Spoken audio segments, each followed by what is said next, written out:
Tapos na tayo dito. Tahimik na oh.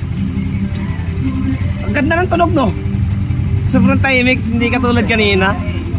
Napaka sa wagis-wis na yun oh. Sige, next natin. Ito naman isa. Yung Max din.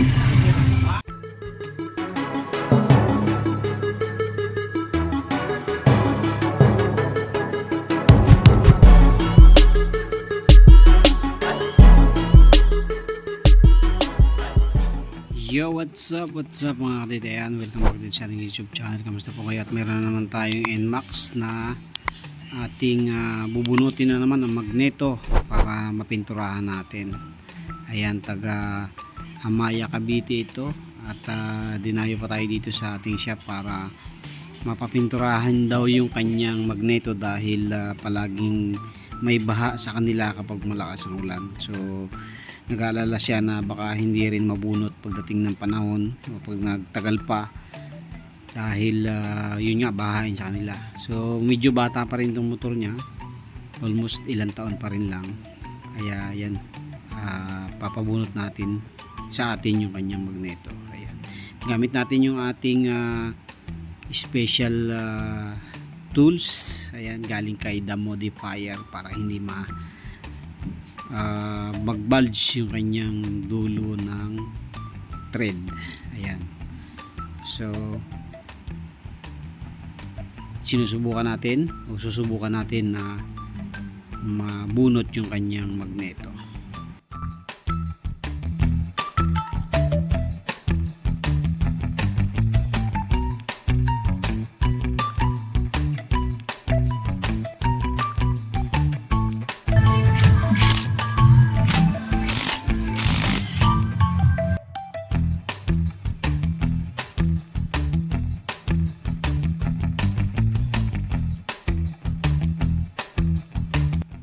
So ito na mga kadiwit, at mabilis naman nating nahugot yung kanyang magneto. Ayan, swerte natin dahil hindi tayo nahirapan, unlike ng mga ibang nagbubunot niya na talagang nahihirapan. Ayan, dahil sa kumapit na. Gamit natin yung ating special tools galing kay The Modifier para hindi mag-bulge yung kanyang thread, para once na ibinalik natin yung ating nut ay hindi siya mahirap.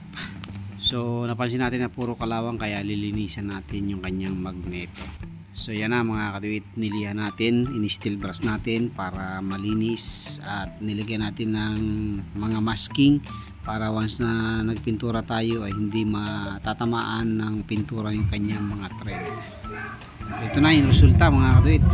High temp na silver yung ating ginamit dyan dahil naubusan na tayo ng black na high temp. So hindi pa tayo nakaka-order ulit, kaya high temp na silver yung ating ginamit. Medyo kinapalan na lang natin para mas matibay siya. Ayan. So tinatanggal na natin yung mga masking para maibalik na natin yung ating magneto na bagong pintura. Ayan, binugahan po natin yung loob niyan, pero hindi po kasama yung mismong wall. Ayan, ang binugahan lang natin ay yung sa may ilalim, tsaka yung labas.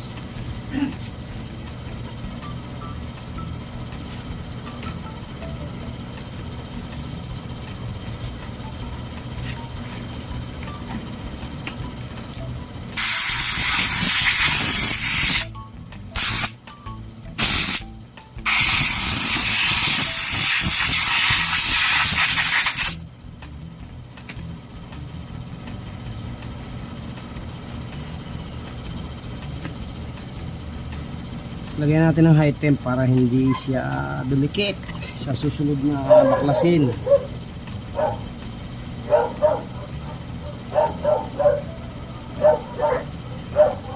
High temp na grasa.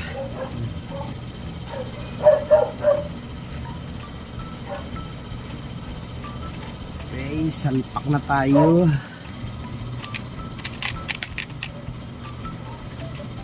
Hanapin nyo lang yung keyway. Ayan, kunya.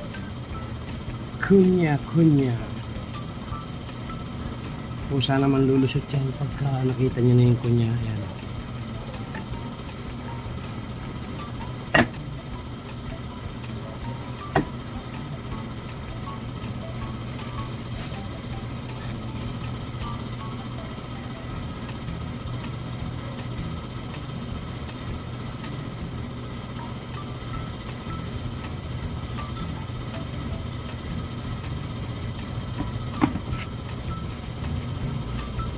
Ayos na mga kadiwit, bagong pintura na ang kanyang magneto, bagong linis na rin ang kanyang stator. So kahit ipambahaan okay lang, medyo lumubog sa baha okay lang. Tapos tandaan nyo lagi yung ating pan, yung mga tornilyo niya kailangan pare-parehong haba, wag na wag nyo kalilimutan. Ayan, kasi napaka-importante niyan. Kailangan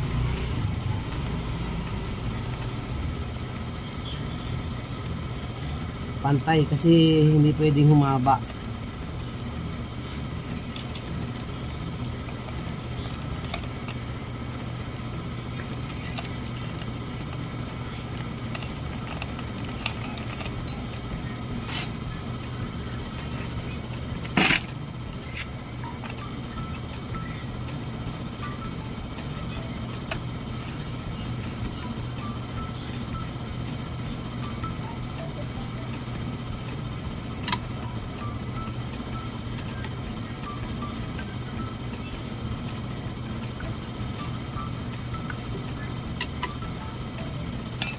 Tapos ikutin nyo para malaman nyo kung may sumasabit o wala. So okay naman na siya, kaya balik na natin ang kanyang radiator.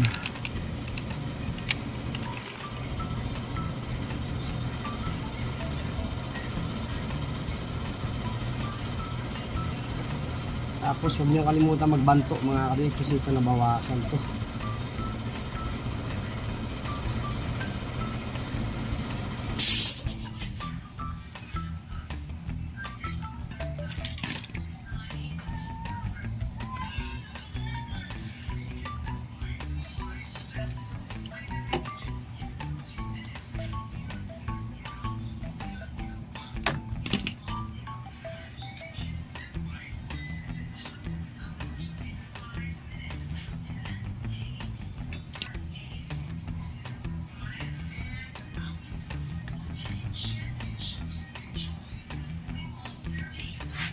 Banto tayo.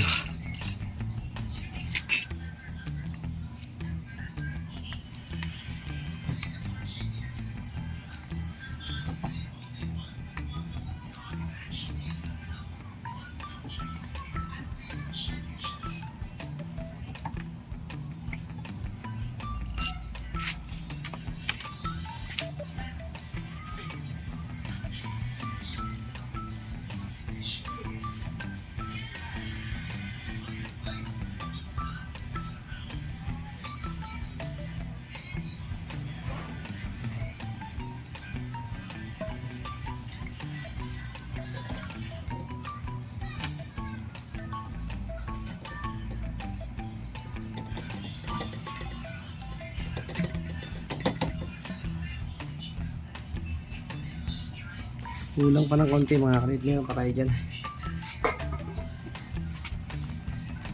Okay, so nilagyan natin ang takip.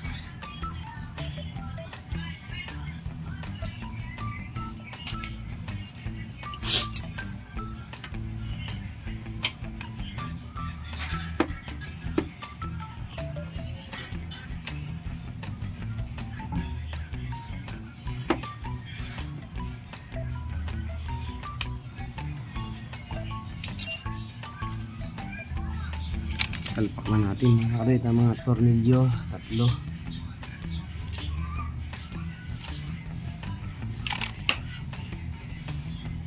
Natin ang langis kasi kinakalawang ano ito yun, nagkaka-corrosion eh. Kumakapit siya sa alloy.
Okay, so balik na lang natin yung mga clearings at tapos na tayo.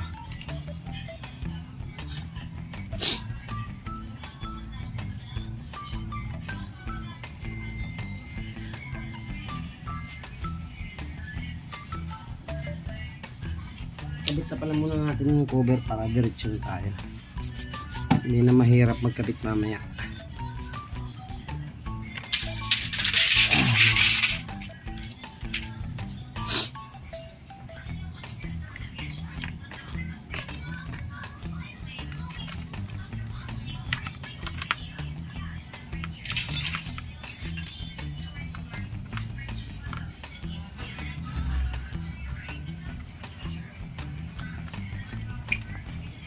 Eto na nga mga kadate, nakatapos na tayo magpintura ng magneto dito sa Inmax version 2. Ayan, remind ko lang sa lahat ng may mga Inmax version 1, version 2, Aerox version 1, version 2 na papinturahan nyo na po habang maaga pa yung inyong mga magneto para ma-prevent yung heavy rust at para maaga rin pong matanggal yung inyong magneto upang hindi po siya mag-stack up.